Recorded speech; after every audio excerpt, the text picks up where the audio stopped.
savez que la première titrisation, c'était le catalogue de David Bowie. Les particuliers devraient regarder de plus près les obligations indexées sur l'inflation. Je vous rappelle que l'État émet environ 10% de sa dette en obligations d'inflation chaque année. 285 milliards, ils vont en émettre 30 milliards. Comment je construis mes anticipations et comment je construis mon portefeuille obligataire ?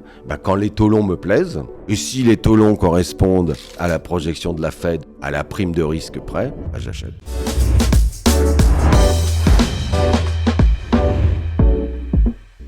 Jacques Lecartier, bonjour, comment allez-vous ? Bonjour, très bien, et vous ? Très bien également. Merci d'avoir accepté mon invitation. Merci à vous. On se retrouve aujourd'hui pour parler d'obligations. Avant ça, je vous propose peut-être de vous présenter à nos auditeurs. Très bien. Donc, mon nom est Jacques Lecartier, je suis de formation universitaire, j'ai fait également le centre de formation des analystes financiers. J'ai, dans ma carrière, 35 ans de gestion pour compte de tiers, c'est-à-dire d'asset management, dont 25 ans dans des sociétés de gestion ou chez des institutionnels, et 10 ans en assurance vie au sein d'une association souscriptrice de contrats d'assurance vie. Ma spécialité, c'est la gestion obligataire et la gestion diversifiée. Ma classe d'actifs préférée, ce sont ce qu'on appelle les obligations indexées sur l'inflation, mais nous y reviendrons. J'ai également enseigné, que ce soit en enseignement vacataire, que ce soit à Paris 1 en chargé de travaux dirigés, ou à Paris 2, et dans des écoles de commerce. Aujourd'hui, je suis intervenant, et je vous remercie de m'inviter, chez IMPI à Kedge, où j'assure une intervention sur marché financier et évaluation financière. Super.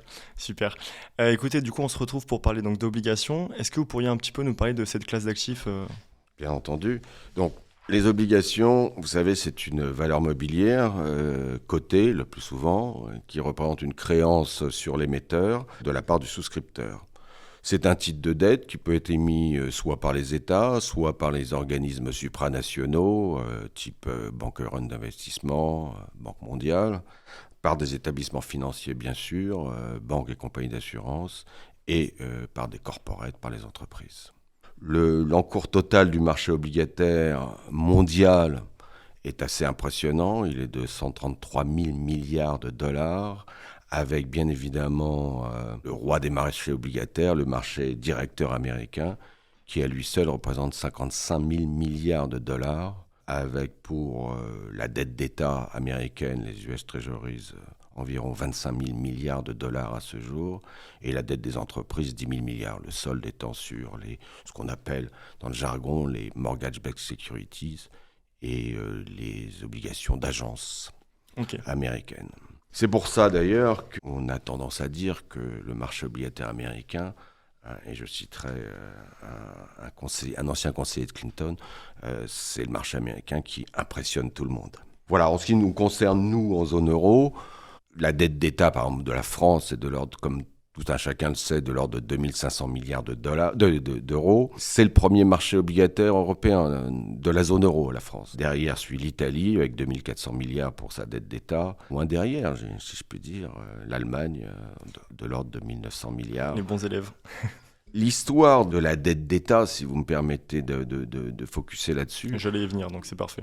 C'est une histoire qui est longue, qui remonte à la Constituante et qui remonte bien avant, mais je voulais simplement rappeler à nos auditeurs que, outre les bons de défense nationale émis au moment de la guerre de 14 et au moment de la guerre de 40, la dette d'État a été marquée par des emprunts, je dirais, phares. Alors, le premier d'entre eux, notamment, c'est ce qu'on appelait la rente Pinet. Et la rente Pinet, qui a été émise en 1952, c'était une rente qui avait la particularité d'être exonérée de droits de succession. Okay. Ce qui fait que quand vous entendez les profs de Sciences Po, par exemple, eh bien, il y avait ce qu'on appelait à l'époque, sous la 4e République, on mettait le défunt dans le placard pour que les héritiers aient le temps de convertir tous les avoirs du défunt en rente Pinet. Donc voilà pour l'anecdote de la rente Pinet. Ensuite, il y a eu de nouveau des emprunts Pinet, mais les emprunts les plus, je dirais, emblématiques de la France sont bien évidemment l'emprunt Giscard qui était indexé sur l'or, Ensuite, l'emprunt BARD en 77 qui a été indexé sur l'écu, et vous voyez déjà la détermination de la France de s'engager dans la construction européenne. Bien sûr, il y a eu les emprunts de l'or pour financer les nationalisations et la relance socialiste. Mais j'aimerais citer également l'emprunt qui a été fait justement par M. Balladur, qui lui était... on pouvait souscrire à cet emprunt et le mettre dans un PEA et acheter des titres, là ce coup-ci, à l'inverse de privatisation. Voilà pour les grands emprunts. Mais le moment fatidique pour la dette d'État française, ça a été la création des OAT, obligations assimilables du Trésor, sous l'impulsion de Bérégovoy et de mémoire chef de cabinet qui s'appelait Jean-Charles Naouri. À ce moment-là, la dette d'État est devenue fongible, assimilation des souches, liquide. C'est vraiment le grand essor des emprunts d'État en France. Ensuite, vous avez eu d'autres étapes. La création en 1998 des obligations indexées sur l'inflation française. Puis 3 ans plus tard, les obligations assimilables du Trésor indexées sur l'inflation de la zone euro. Là encore, ancrage dans l'Union européenne. Alors, quand vous dites indexé, est-ce que vous pouvez expliquer globalement aux auditeurs en quoi ça consiste très simplement quand on dit indexé sur la zone euro, par exemple ?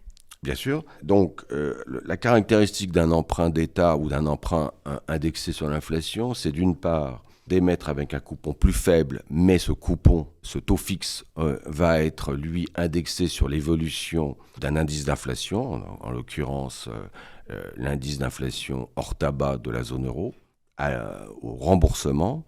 Là également, le capital sera indexé sur l'évolution de l'inflation entre le moment de l'émission et le moment de l'amortissement.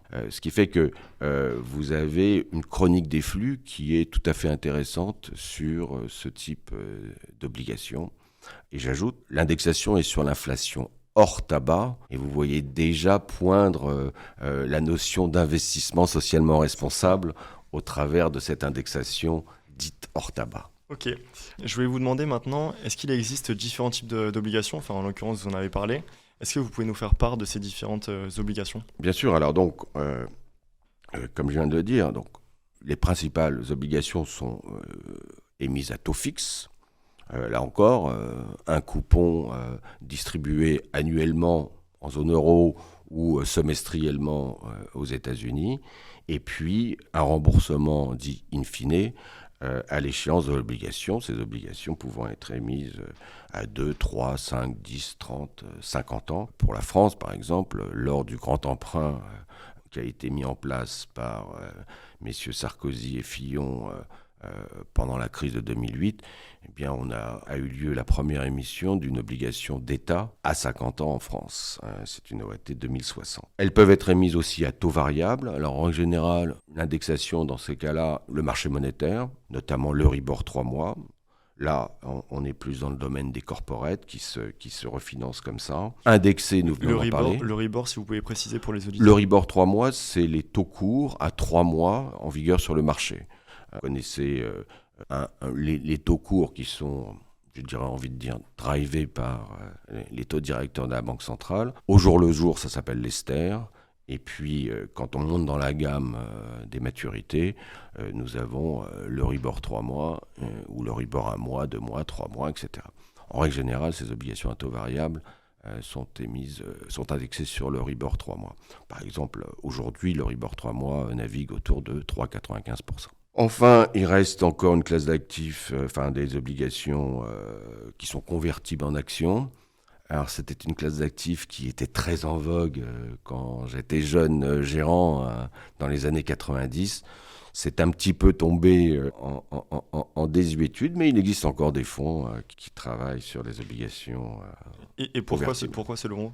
Comment ? Pourquoi selon vous ? Des émissions plus rares. À un moment donné, des émissions qui ont été plutôt émises, qui ont fait mal un petit peu aux investisseurs, c'était des obligations qui étaient émises par des sociétés techno. Et vous savez qu'il y a eu la crise de 2000. qui a un petit peu... et puis bien évidemment, la caractéristique d'une obligation convertible, c'est qu'elle est hybride. Donc c'est déjà plus compliqué puisqu'elle est convertible en actions. Il y a un plancher actuariel. Mais bon, c'est plus compliqué. Personnellement, mais ça c'est mon point de vue, moi j'aime bien les obligations dites vanille, simples. Taux fixe, in fine, éventuellement indexé, mais avec une indexation simple. Simple, efficace. Voilà. Et liquide. Ok. Donc, comme je vous l'ai dit, les obligations peuvent être émises à durée déterminée. Le marché obligataire, on parle du marché obligataire, on dit que c'est à partir de 2 ans. Donc, 2 ans, 5 ans, 10 ans, 50 ans, voire 100 ans. Avoir 100 ans 100 ans. L'Autriche a émis une obligation à 100 ans. Okay. Les précurseurs, là, à 100 ans, c'était les Américains. Une vieille obligation qui s'appelle Tennessee Valley Authority, qui était là pour financer les barrages dans le Tennessee, etc. Ou alors, elles peuvent être à durée indéterminée. Le vieux mot de rente vient de là. Désormais, ces obligations à durée indéterminée sont plus émises par les établissements financiers. Ça s'appelait des titres subordonnés à durée indéterminée. Mais là, on est dans l'assimilation de fonds propres. On n'est plus vraiment dans la dette. Okay. Voilà pour les différents types d'obligations. Il faut aussi... pour les obligations, bien évidemment, parler du risque crédit. Alors, les obligations, elles sont différentes en fonction de la qualité de leurs émetteurs. Bien sûr, cette qualité dépend de la notation des agences de notation. Les plus célèbres sont Standard & Poor's, Moody's, Fitch. Mais il y en a d'autres. Par exemple, il y a eu une agence de notation chinoise, les Dagong de mémoire. À ce moment-là, les investisseurs et le monde obligataire se partagent en 2 mondes, si je puis dire. Les obligations dites de bonne qualité, on appelle ça investment grade. Et puis les obligations de qualité moindre ou plus moyenne, on appelle ça le high yield, mais on appelle ça aussi en anglais, on appelle ça le speculative grade. Donc on va de AAA à BBB pour l'investment grade et de BBB- à AC, pour ne pas dire D, parce que D ça veut dire défaut, en ce qui concerne les obligations spéculatives. Bien sûr, il y a aussi les rangs de seniorité. Alors, dans la hiérarchie, on a la dette sécurisée. La dette sécurisée, ça veut dire que l'obligation a été mise, mais elle a une sorte de collatéral qui garantit le remboursement de cette dette. Alors, ça s'appelle, aux États-Unis, ça s'appelle les asset-backed securities. Et les plus célèbres, on en a évoqué tout à l'heure pour le marché obligataire américain, ce sont les mortgage-backed securities, c'est-à-dire que derrière, il y a un immeuble, par exemple. Vous avez la dette senior. La dette senior, c'est celle dont on vient de parler, c'est une dette plutôt classique. Et puis, vous avez la dette junior. Et là encore, la dette junior, elle est plutôt assimilée à des fonds propres. Et là, vous êtes, en tant que créancier, vous serez, si jamais il se passe quelque chose, vous serez remboursé en dernier. On parle souvent de ces dettes-là pour les banques. Voilà pour ce qui est les différents types d'obligations. Alors du coup, on ne peut pas parler de qualité sans expliquer la notion de spread d'une obligation. Pour simplifier, vous avez le marché de référence qui est le taux des obligations d'État de très bonne qualité, par exemple la dette US ou la dette allemande en zone euro. Et puis, en fonction de la qualité de l'émetteur, il y a un spread qui exprime le risque de crédit et le taux de rendement, le taux actuariel de ces obligations à l'émission ou en cours de vie, dépend d'une part du taux en vigueur sur le marché sur les obligations d'État, le Bund par exemple, plus cette prime de risque qu'on appelle spread et qui détermine... améliore le rendement, si je puis dire. Mais en fonction du risque qui est associé. Mais avec l'augmentation du risque, bien évidemment. En gros, on peut dire que quand l'État français émet à 3%, on est pour l'investment de graines, on tourne autour de 50 points de base, 70 points de base pour les établissements bancaires, puisqu'ils sont les plus régulés, jusqu'à environ 200 points de base de plus, c'est-à-dire des taux de 5% pour les obligations investment de grade. Et quand on passe dans le domaine du speculative grade, on va tourner à partir de 5% jusqu'à 10, 12, 15%, par exemple. Voilà pour ce qui concerne les obligations. Alors, s'il fallait être exhaustif, on pourrait dire qu'il y a aussi des obligations dites hybrides. Alors, vous savez, les marchés financiers adorent les acronymes. Alors, il y en a qui sont romantiques, hein, mais donc les acronymes, c'est les ORA, obligations remboursables en actions. Pas la même chose que les convertibles, mais quasiment. Les OBSO, les obligations à bon de souscription d'obligations. Les OBSA, les obligations à bon de souscription d'actions. Dans le romantisme, il y a ce qu'on appelle les océanes, les obligations convertibles, remboursables en actions anciennes ou émises, ça s'appelle les océanes. Je vous ai parlé des TSDI, titres subordonnés à durée déterminée. On pourrait parler aussi des TSR, titres subordonnés remboursables, là encore assimilation fonds propres. Bien sûr, les obligations titrisées, bancaires, avec ce qu'on appelle les CDO, tristement rendus célèbres par la crise de 2008. Pour l'anecdote, vous savez que la première titrisation, c'était quoi ? C'était le catalogue de David Bowie. Et c'est pour ça que les obligations titrisées, on appelait ça les Bowie Bonds. Oui, les Bowie Bonds, oui. Vous pouvez d'ailleurs expliquer, si vous voulez faire un petit aparté dessus. David Bowie met son catalogue et puis les droits d'écoute, le droit SACEM en France, eh bien, permettaient de collatériser, si vous voulez, et de donner du coupon à ces obligations. C'est ça, la titrisation.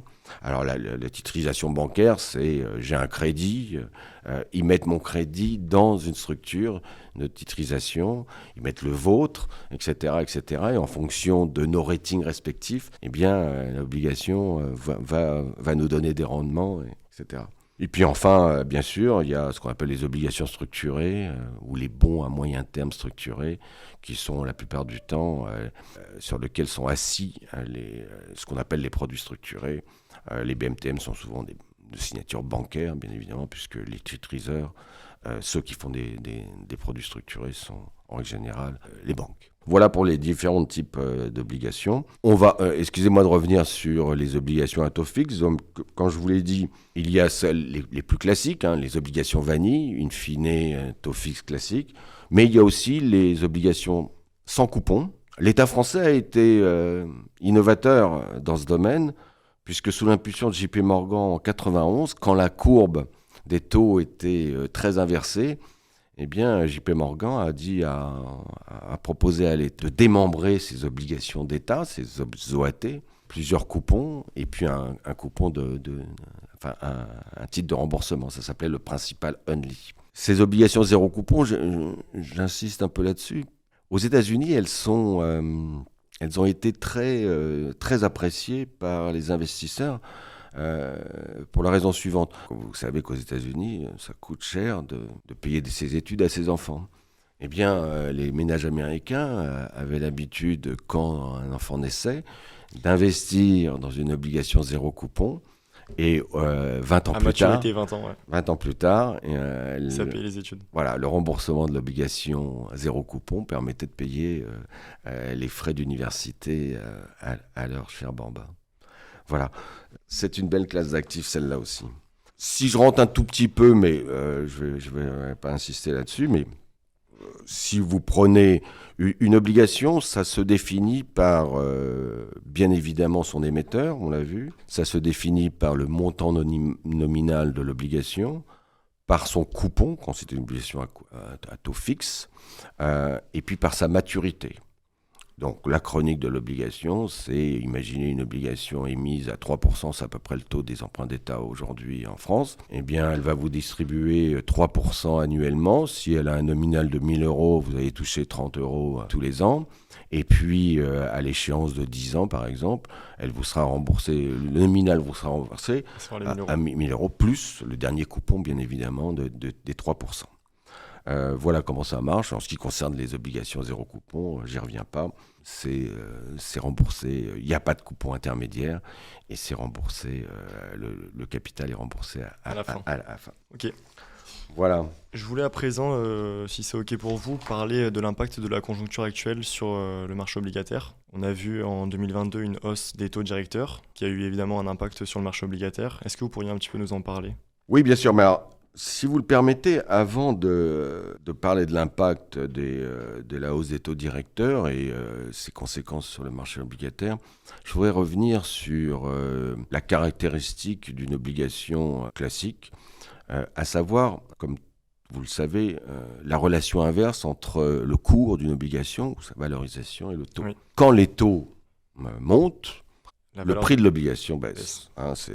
C'est mécanique, c'est issu de la formule de l'actualisation obligataire, puisque le coupon et le remboursement sont au numérateur et les taux sont au dénominateur. À l'inverse, bien évidemment, si les taux viennent à baisser, la valeur de l'obligation, bref, ça paye sur les obligations. Je vous dis ça parce que il est important d'avoir en tête le risque obligataire. Le risque obligataire, il est défini par ce qu'on appelle la sensibilité d'une obligation. Vous entendrez les notions de variation, vous entendrez les notions de duration. En gros, il faut retenir tout simplement que le risque obligataire augmente quand la maturité de l'obligation augmente. Pour donner l'ordre d'idée, si vous achetez une obligation à 2 ans, vous achetez un risque 2, c'est-à-dire si les taux montent instantanément de 1%, cette obligation verra son capital se dévaloriser de 2%. Ensuite, c'est non linéaire, mais une obligation à 5 ans va avoir un risque entre 4 et 5, une obligation à 10 ans autour de entre 8 et 10, okay. Une obligation à 30 ans entre 14 et 15, bon, c'est aussi fonction du niveau des taux d'intérêt de départ, mais en tout cas, et une obligation à 50 ans, dont on parlait tout à l'heure, ben ça aura un risque entre 20 et 25. Donc, je répète, imaginons que nous achetions aujourd'hui une obligation à 10 ans sur l'État français, qui me rapporte 3% de coupon annuel, mais que, pour une raison X ou Y, mauvaise appréciation des agences de notation, puisqu'on va c'est avoir déjà arrivé. Eh bien, si les taux montaient instantanément de 3 à 4%, cette obligation, je vous rappelle, est une obligation à taux fixe à 3% 10 ans, eh bien, instantanément, l'obligation perdrait environ sa sensibilité, c'est-à-dire 9% de cours. Mais n'oublions pas qu'il y a le coupon. C'est ça. Donc, là encore, à la fin de l'année, 1 an plus tard, si je puis dire, vous auriez, bien évidemment, l'obligation aurait perdu 9% de son capital. En revanche, vous allez récupérer le coupon de 3. Donc ça vous fait moins 6. En gros, vous allez vous retrouver avec un capital de départ et en performance. Au bout de 3 ans, vous serez break-even, si je puis dire. Non, vous n'auriez pas perdu d'argent. D'ailleurs, c'est pour ça qu'en règle générale, quand les asset managers proposent des fonds obligataires, ils disent que c'est plutôt pour une échéance 3 ans. Contrôler le risque. Voilà, contrôler le risque. Donc cette notion de sensibilité ou de duration, peu importe, est fondamentale pour un investisseur obligataire, pour un particulier qui veut s'investir sur les obligations, il doit maîtriser ce risque. D'ailleurs, l'AMF a obligé les sociétés de gestion à publier la sensibilité des fonds obligataires systématiquement. Comme ça, regardez un reporting de fonds obligataires. Si vous ne trouvez pas la sensibilité, c'est qu'il y a un problème. Et au moins, vous saurez exactement quel est le risque que vous prenez, même si c'est un gérant actif, quel est le risque que vous prenez quand vous achetez un fonds obligataire.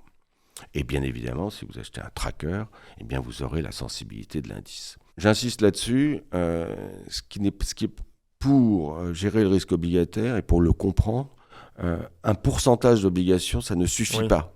Ce qui est important, c'est de connaître également la sensibilité et bien évidemment, accessoirement, le risque crédit attaché aux émissions qui sont achetées par le gérant. Ok. Voilà. Alors, maintenant, j'en reviens à votre... question initiale. Oui, à votre question initiale, en vous rappelant juste avant que, en revanche, pour une obligation à taux variable, indexée sur le Euribor 3 mois, là, vous êtes à risque...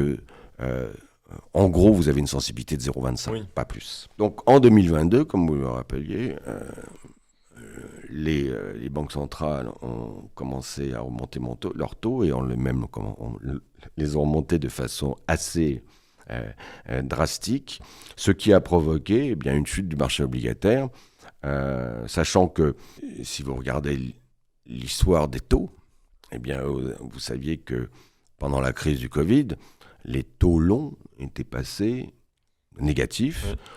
les taux allemands du 10 ans en mars 2020, de mémoire, étaient même à moins 0,90. Nous, nos OAT à 10 ans avaient un taux de rendement actuariel de moins 0,45. Bref, on payait pour avoir la sécurité. C'était ce qu'on appelle la théorie du coffre-fort.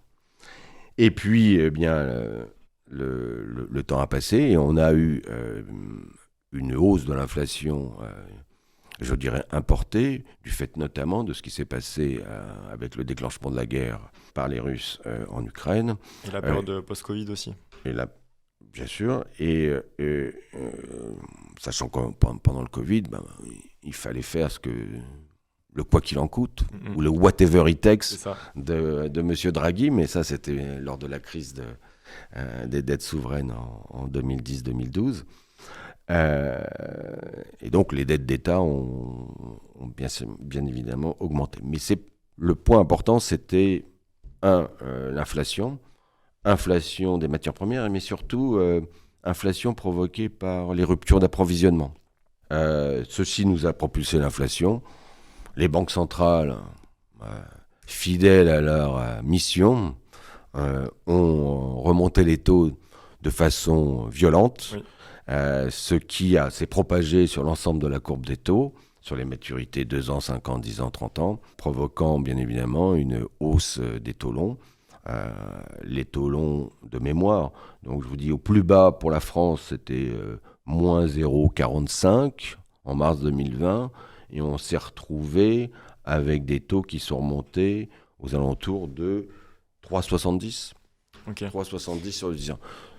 Donc vous voyez la perte sur le marché obligataire environ 15%, 20%. Mais alors, petit aparté, mais quel intérêt de s'exposer aux obligations dans ces circonstances-là ? Dans quelles circonstances ? Quand vous êtes à moins 0,45 oui. Eh bien, je vous l'ai dit, par exemple, la théorie du coffre-fort. Ouais, c'est ça. Hein, c'est tous les actifs me font peur, et le seul actif où je suis sûr d'être remboursé à l'échéance, si je suis un buy and holder, c'est-à-dire si je tiens mon obligation jusqu'à l'échéance, et au moins je serai sûr qu'elle sera remboursée par l'État, si l'État est encore là. Mais oui. Bon, il n'en demeure pas moins qu'il y a quand même un risque crédit attaché à un État. Oui. L'exemple de la Grèce nous le montre. Oui. Sa dette a été convertie, a été convertie dans des obligations indexées sur le PIB. Ça serait un autre débat. Évidemment, dans ce cas-là, vous perdez de l'argent si vous n'êtes pas un buy and holder. Voilà. Maintenant, quand on gère des obligations, alors quelquefois on a l'obligation de l'obligation. Il faut matcher des actifs avec des passifs. Quelquefois, non. Et dans ces cas-là, il faut avoir un niveau de taux qui vous plaît. C'est ça, la construction d'un portefeuille obligataire. C'est j'ai un niveau de taux qui me plaît. Moins 0,45, c'est pas très sexy, si vous me permettez l'expression. En revanche, quand ça commence à tourner à 3, en fonction de vos anticipations, à ce moment-là, ça commence à devenir plus intéressant, en tout cas plus tenable. Voilà. Donc, là encore, gérer un portefeuille obligataire ou gérer des obligations ou avoir des obligations en portefeuille, c'est se bâtir un scénario. En gros, les deux grands indicateurs pour gérer les obligations, c'est l'inflation, bien évidemment, et la croissance. Si vous êtes dans un cadran d'investissement, inflation en abscisse, croissance en ordonnée, eh bien évidemment, quand vous avez une hausse de l'inflation et en même temps une croissance importante qui a été due au quoi qu'il en coûte par exemple, croissance reprise de la croissance, à ce moment-là, les obligations, c'est pas le bon véhicule. Oui. En revanche, si vous êtes en régime déflationniste, avec une baisse de la croissance, ce qu'on a connu en zone euro avant, je vous rappelle qu'avant de toucher moins 0,45, les OAT, elles traitaient au moment, en 2007, juste avant la crise de 2008, elles traitaient aux alentours de 4,70%. Si à ce moment-là, vous aviez acheté des obligations à 10 ans et vous les aviez portées ou à 20 ans ou à 30 ans, vous ayez parté jusqu'à moins 0,45, bah là, à l'inverse, vous auriez fait une superbe performance. Oui. Critères de sensibilité, baisse de taux de 4, sensibilité 20, 4 fois de 8, 80% de performance plus le coupon. Mieux que les actions. C'est le débat. Oui, c'est un débat. Oui, c'est un débat. Dans ce contexte, il y a une classe d'actifs qui, elle, a été tout à fait favorable. Ce sont les obligations indexées sur l'inflation. Alors, puisque là, on était en augmentation de l'inflation et en croissance qui avait plutôt tendance quand même à ralentir ces dernières, notamment en 2023. Et donc là, les obligations à l'inflation ont donné tout leur potentiel. Enfin, je rappelle quand même, c'est un peu technique, m'en voulez pas, mais les obligations indexées sur l'inflation, elles ont aussi une composante taux fixe. Donc, elles bénéficient de la hausse de l'inflation, par exemple pendant l'année 2023, mais la composante taux fixe fait qu'elles ont une sensibilité également à l'évolution des taux longs. Pour capter, quand vous êtes un gérant d'obligations indexées sur l'inflation, pour capter uniquement l'inflation, ou quand vous êtes un particulier, dans ces cas-là, il ne faut pas seulement acheter l'obligation indexée sur l'inflation, mais il faut aussi vendre l'obligation à taux fixe en face. Et à ce moment-là, vous ne captez que l'évolution de l'inflation. Et ça a été, dans les fonds par exemple qui faisaient ce genre de stratégie, ça a été très profitable. Très profitable. Les performances des fonds indexés sur l'inflation qui, je vous dis, se mettaient en break-even, c'est-à-dire acheteurs d'obligations indexées sur l'inflation, vendeurs de taux fixes, eux ont fait des performances de l'ordre de 10 à 15%. Mais il n'en demeure pas moins, et si vous me le permettez, Julien, il n'en demeure pas moins que je considère, mais je ne suis pas conseiller en investissement financier, mais je considère quand même que les particuliers devraient regarder de plus près les obligations indexées sur l'inflation. Je vous rappelle que l'État émet environ 10% de sa dette en obligations d'inflation chaque année. 285 milliards, ils vont en émettre 30 milliards environ cette année. Ces obligations-là fonctionnent bien puisqu'elles sont un hedge contre l'inflation, une couverture contre l'inflation par leur indexation, mais elles sont aussi un hedge, donc une couverture contre la déflation. Puisque à ce moment-là, comme elles ont un coupon plus faible, elles vont avoir une sensibilité plus forte et donc elles vont payer. Les banquiers centraux, quand ils ont baissé leur taux, en fait, le plus grand ennemi de l'obligation indexée sur l'inflation, c'est le banquier central. Puisque quand il... C'est lui qui contrôle... Quand il monte les taux, ennemi relatif, quand il monte les taux, le portage de l'obligation indexée sur l'inflation n'est pas sensationnel. Et puis, il veut lutter contre l'inflation. Mais s'il lâche sa politique monétaire, alors les obligations indexées sur l'inflation, c'est sensationnel. Voilà pourquoi on peut dire que les obligations indexées sur l'inflation cochent beaucoup de cases. Et donc, avoir dans un portefeuille obligataire, si vous voulez construire un portefeuille obligataire, n'oubliez jamais les obligations indexées sur l'inflation. Et on a la chance en euros d'en avoir. Et dans le monde, bien évidemment, les premiers émetteurs d'obligations indexées sur l'inflation, ce sont les Américains. Mais alors justement, comment les investisseurs particuliers peuvent s'exposer à ces obligations-là ? Sur les obligations en général et sur les obligations indexées en particulier, hélas, c'est très difficile d'acheter en direct. Très difficile d'acheter en direct parce que soit par méconnaissance, c'est-à-dire il faut veiller à bien comprendre la mécanique de valorisation d'une obligation, c'est-à-dire le taux actuariel en vigueur sur le marché, qui résulte notamment de l'offre et de la demande, etc. Je vais pas vous... Et donc il faut veiller au bid et à ask, au prix. Mais hélas, pour un particulier, c'est très dur. Je veux pas être désobligeant avec les banquiers, mais vous savez qu'en France, on préfère l'intermédiation financière. C'est très difficile. Moi, dans ma banque, j'arrive pas à acheter une obligation. Je vois bid 0, ask 0. Je pense que c'est possible, mais en tout cas, c'est pas facilité. C'est pas facile. Donc, pour un particulier, Et ce qui n'était pas le cas auparavant. Mais regardez, même le grand emprunt Fillon-Sarkozy, eh bien, il n'a pas été vendu aux particuliers. Soit disant ça coûtait trop cher, etc. Bon, pas de débat. C'est un autre débat. pas de débat là-dessus. Donc, personne n'a pu acheter cette obligation 2060 qui aurait, à l'époque, fait un carton en termes de performance. Je vous rappelle les taux, 4,70 de taux actuariel au plus haut, moins 0,45 au plus bas. Donc, pour un particulier, allez, aujourd'hui, on a une chance. Alors, on avait avant les fonds obligataires, gérés activement, mais aujourd'hui, on a les trackers. Donc les ETF. Donc les ETF. Donc les trackers sont des fonds, mais qui sont investis sur des obligations. Et vous pouvez trouver toute la gamme des trackers que vous voulez. Je ne vais pas faire de publicité pour les fabricants de trackers. Enfin, tout le monde connaît BlackRock. Oui, c'est pas faire de la pub, je pense que les citer. Ce qu'on appelle les e-shares. Et vous avez toutes les maturités. C'est-à-dire vous pouvez acheter des obligations de maturité à 3 ans, 3-5 ans, des trackers qui vont répliquer la performance des indices 1-3 ans de la zone euro, 1-3 ans de la zone US, et 25 ans et plus. Et donc, alors évidemment, là, vous n'avez pas une maturité.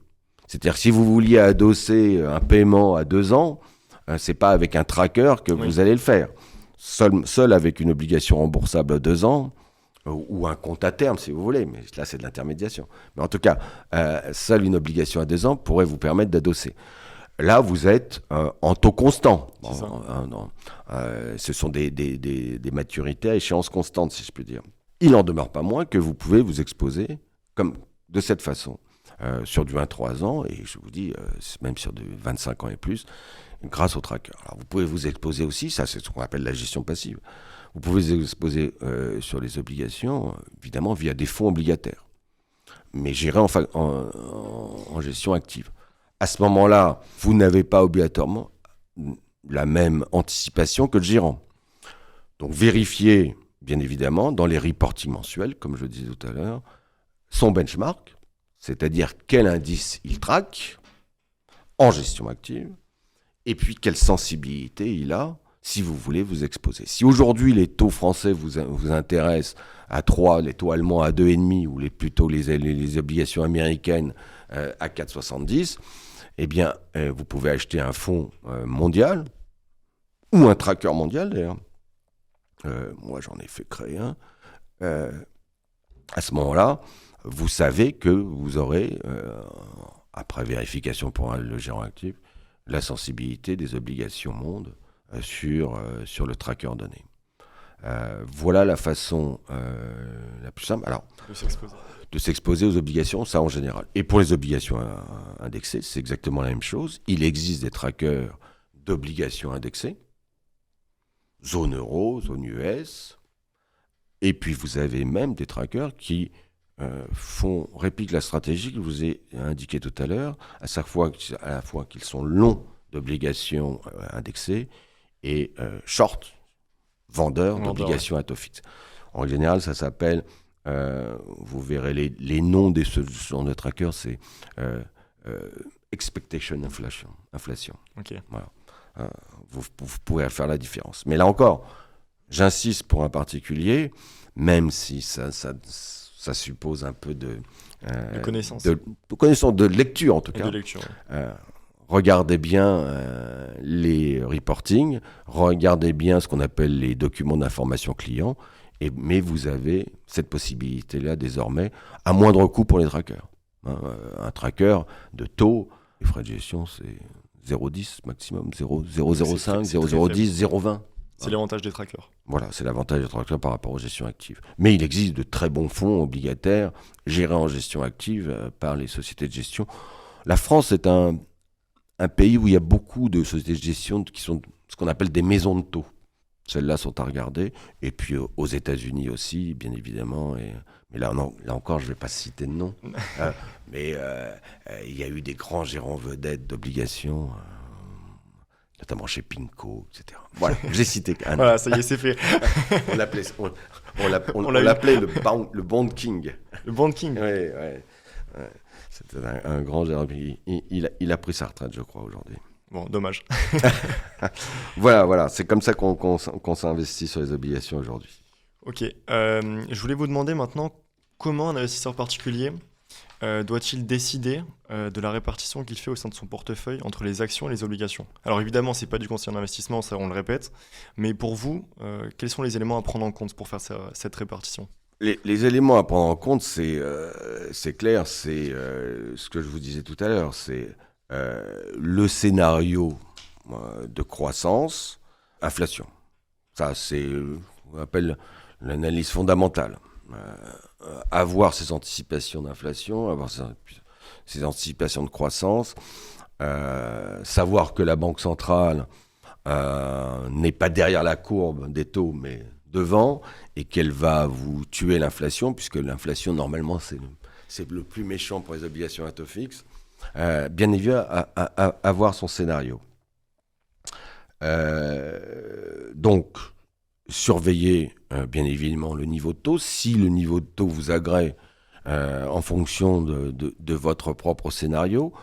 Mais globalement, je dirais tout simplement que lisons ce que nous disent, ou écoutons ce que nous disent, puisque les conférences de presse sont émises en direct, ou qu'il y a du matériel qui est donné par les banques centrales, et regardons ça.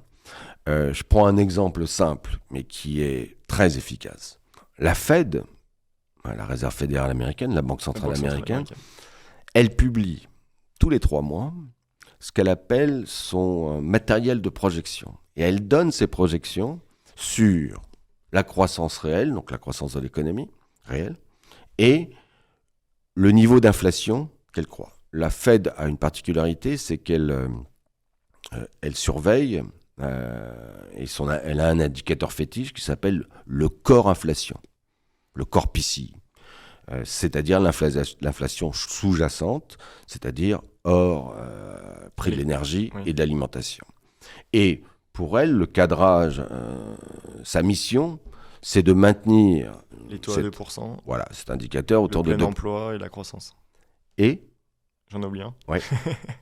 Maintenir les taux longs bas. Oui. La Fed, elle est multicritère, si je puis dire. Elle est multi-objectif, à la différence de notre Banque centrale européenne, qui n'avait qu'un objectif, 2% d'inflation, et là encore, on ne sait même pas laquelle c'est. On va dire que c'est l'inflation totale, 2%, ou près, close de 2%.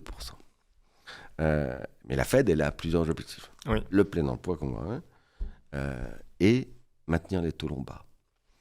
Donc, si elles font bien leur boulot, elles y arrivent. Et on doit avoir toute confiance dans les banques centrales. Encore que, je vous rappelle qu'un krach obligataire peut être déclenché par une faute de politique monétaire. Mais bon, c'est un autre débat. Donc, j'en reviens à ma Fed. Ma Fed, elle publie, comme je vous le disais, tous les 3 mois, ce qu'on appelle le matériel de projection. Et elle nous donne sa prévision, sa prévision médiane de la croissance aux États-Unis à l'horizon 2024-2025 en ce moment, et la prévision du core PCE. Si vous additionnez, vous regardez ça, au moment où elle est publiée, si vous additionnez la croissance réelle et le core PCE, la projection de la Fed, ça vous donne une petite idée. Alors vous pouvez rajouter une prime de risque budgétaire. Oui. Pour les adeptes de faut réduire les déficits publics, il y a trop de dettes, etc. Vous pouvez rajouter une petite prime. Mais additionnez simplement ces 2 chiffres et vous obtenez quasiment le niveau des taux longs. Je prends un exemple. En mars 2024, le taux long à 10 ans était de 4,30. La Fed, le 24 mars, de mémoire, publie son matériel de projection. Elle nous annonce 2,60 de core PCE et 2,10 de croissance réelle. 2,10 plus 2,60, si mes souvenirs sont bons, ça fait 4,70. Les taux longs US à 10 ans, qui étaient à 4,30 la veille de la publication, sont montés, il y a ces derniers jours-là, jusqu'à 4,70 et se sont arrêtés là. Et pour l'instant, ils sont légèrement en train de redescendre, 4,60. Donc, Julien, vous me posiez la question. Oui. Comment je construis mes anticipations et comment je construis mon portefeuille obligataire? Quand les taux longs me plaisent, et si les taux longs correspondent à la projection de la Fed, à la prime de risque près, donc les investisseurs obligataires, pour moi, ceux qui travaillent sur le marché, à 4,70, ils ont acheté les taux longs. Ils ont acheté le 10 ans US. Dans l'optique de conserver, en prévision d'une éventuelle baisse des taux, par exemple. Dans le type de conserver, oui, en prévision. C'est-à-dire que si jamais, là encore, si je me retrouve avec, comme j'étais début janvier, si je me retrouve à 3,70 sur les taux longs, j'aurais fait mes 9% de gains en quelques mois. Oui, c'est vrai aussi. Mais voilà, donc, mais les taux longs, ça va, ça vient. Hein, qu'est-ce qu'on était comment? On était à, en ce qui concerne les taux US, en octobre 2023, on était à 5,02. Pas mal, 5,02. Pas mal. En janvier 2024, on est tombé à 3,70. Aujourd'hui, on est remonté à 4,70. On est à 4,60 maintenant. Voilà. Un gérant actif, il va trader ça. Vous imaginez en 3 mois de 5,02 à 3,70, là, on a fait 12% de perf. Tout ceci pour vous dire quand même, pour que tout le monde comprenne bien, il ne faut pas confondre, le rendement courant, c'est-à-dire le taux que je vous annonce, là, 4,60, ou taux actuariel, avec le taux coupon d'une obligation, mais 3% dans mon exemple de tout à l'heure, et, puisque celui-là, il a tenu compte de la variation des taux, et la performance. C'est rendement courant, c'est une chose. Donc, vous bâtissez votre portefeuille obligataire sur la base d'un taux actuariel en vigueur sur le marché, un rendement courant, mais après la perf, si les taux baissent, votre perf, c'est la sensibilité plus le coupon couru. C'est pour ça qu'en règle générale, ce qui m'a toujours frappé, je reviens sur ma glace à la vanille, c'est qu'il n'y a pas plus simple qu'une obligation. Et pourtant, les investisseurs particuliers disent mais c'est trop compliqué pour moi, etc. Aux actions, ça monte ou ça baisse les taux. Les obligés, ça monte. Les actions, c'est très compliqué. Moi, je ne sais même pas ce que c'est qu'une action. Il y a plus de facteurs à prendre en compte, je pense, dans les actions. Oui, mais les particuliers, ils préfèrent, soi-disant, ils comprennent mieux les actions. Bravo pour eux. Ouais. Il y a plus de volatilité, je pense, sur les actions que sur les obligations. Et... Oui, ça peut être un débat, je suis d'accord. Oui. Théoriquement, oui, tout à fait, bien sûr. Du coup, ils préfèrent s'y exposer. Mais le marché obligataire, là, vous évoquiez la 2022-2023, la volatilité du marché obligataire. Il y a un indicateur aux États-Unis qui était calculé par Merrill, qui s'appelle l'indice MOVE, M-O-V-E, qui vous donne la volatilité des obliques. Elle était énorme. Elle était énorme. Donc voilà, je vous ai donné une recette de coin de table avec le matériel de projection de la Fed. L'actualité récente a montré que la BCE, elle, ne veut pas publier un matériel de projection. C'est bien dommage. Donc, profitons de cette antenne pour leur demander quand même de réviser si j'ai bien compris, leur analyse là-dessus. Voilà. Et qu'ils nous publient une projection. Comme ça, la prochaine fois, je pourrais vous dire où vont les taux longs européens. Non, mais globalement, c'est ça. Et puis ensuite, vous regardez la valeur relative.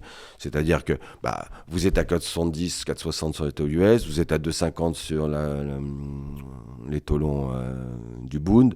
Taux refi, c'est 4,50 en zone euro. Taux US, les taux courts US, c'est 5,25, 5,50. 4,70 contre 5,25, 5,50, ça va, puisque la courbe est inversée. En zone euro, c'est un peu plus compliqué quand même d'acheter les obliques pour l'instant. 2,50 contre un taux refi entre 4 et 4,50, enfin le taux refi 4,50. Même si M. Viral-Gallo nous promet de baisser les taux, d'abord, ça dépendra combien. Il y a peut-être encore un peu... mais je vous dis, un portefeuille, un peu de hausse des taux longs à attendre en zone euro, mais un portefeuille...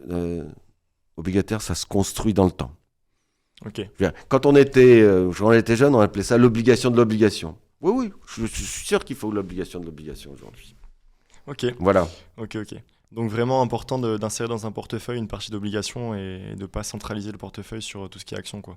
Parce que je sais qu'il y a pas mal d'investisseurs particuliers qui font cette erreur-là et qui oublient les obligations alors que ça permet d'équilibrer quand même le portefeuille, quoi. Donc, Oui, l'équilibre est 50-50, etc.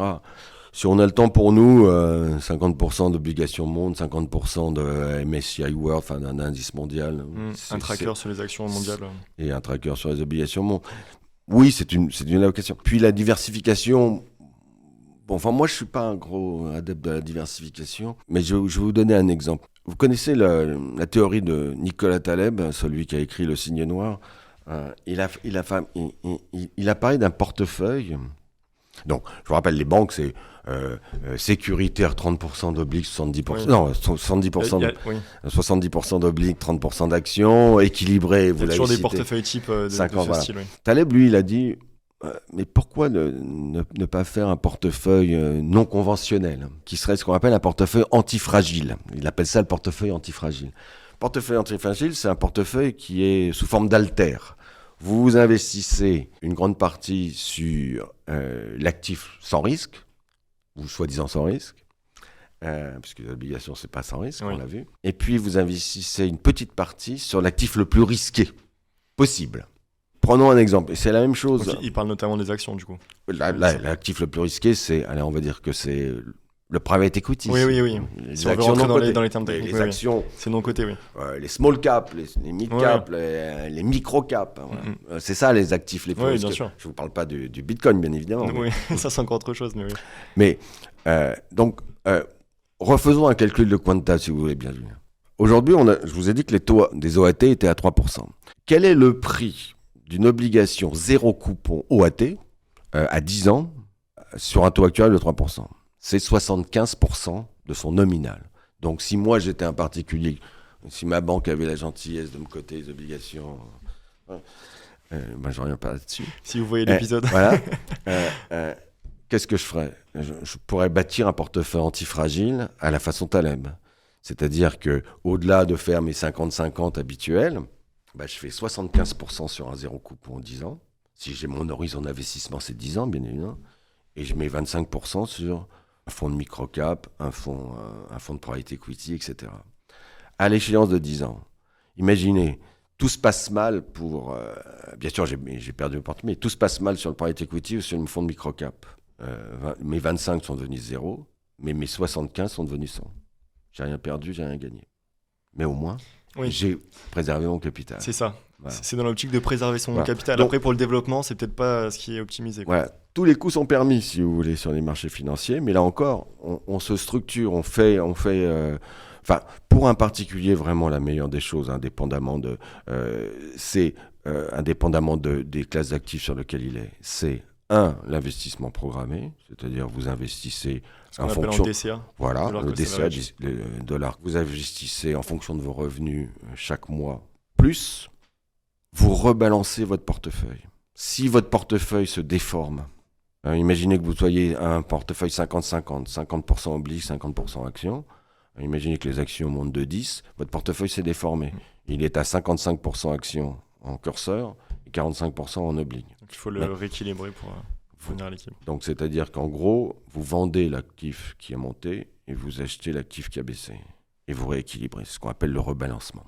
Les fonds diversifiés font systématiquement tous les mois ou tous les 3 mois. Voilà. DCA, comme vous dites, investissement programmé, plus rebalancement. J'insiste sur le rebalancement. Très important. Et vous obtenez quelque chose de tout à fait correct. Super. Bon, on a la recette. Voilà. Donc, est-ce que Super. On a terminé? Je voudrais terminer sur 3 petites idées reçues, si vous me le permettez. Pour finir, puis, la première petite idée reçue, qu'on lit partout, c'est qu'une obligation est un actif sans risque. Non. On vient de le voir. On vient de le voir. Hein. Il y a le risque de taux. Et bien évidemment, là, il y a le risque crédit si vous êtes un buy and holder. C'est-à-dire, si vous gardez, n'oubliez jamais il faut pas croire que c'est un actif sans risque. Même si j'adore cette classe d'actifs et c'est effectivement, on peut faire de belles choses avec les obligations. 2, on dit souvent que les obligations sont des actifs de bon père ou de bonne mère de famille. On entend souvent ça. Ouais, on l'entend bon père souvent. de famille. Ouais. Non plus. la volatilité des obligations, ça peut être même supérieur à celle des actions. Ça dépend des périodes, mais oui. Regardez 2022, 2023. Et enfin, je l'ai dit tout à l'heure, ne jamais confondre le taux du coupon, quand vous avez sur un taux fixe, mon 3% de tout à l'heure, le taux actuariel, c'est le taux en vigueur sur les marchés issu de la loi de l'offre et de la demande ou du comportement des banques centrales qui vont vous modifier la structure de la courbe des taux, et la performance obligataire qui va tenir compte, du coupon, bien sûr fixe, plus de l'évolution des taux et donc en fonction de la sensibilité mise dans le portefeuille. Voilà. Enfin, on a parlé ensemble de quel portefeuille, est-ce que c'est bien les obliges, etc. En gros, Julien, si vous me posiez la question, est-ce que l'année 2024 sera une année obligataire ? Je vous réponds oui, mais pour la simple et bonne raison que nous sommes en année bissextile. Et donc, nous avons un jour de coupon couru en plus. Voilà. Écoutez, parfait. Jacques-Luc Cartier, merci. De rien. Et de votre côté, si vous avez aimé la vidéo, n'hésitez pas à liker, à vous abonner. Et sur les plateformes de streaming, n'hésitez pas à mettre une note 5 étoiles, ça aide toujours. Merci et à bientôt. Et n'oubliez pas, les gentlemen préfèrent les obligations.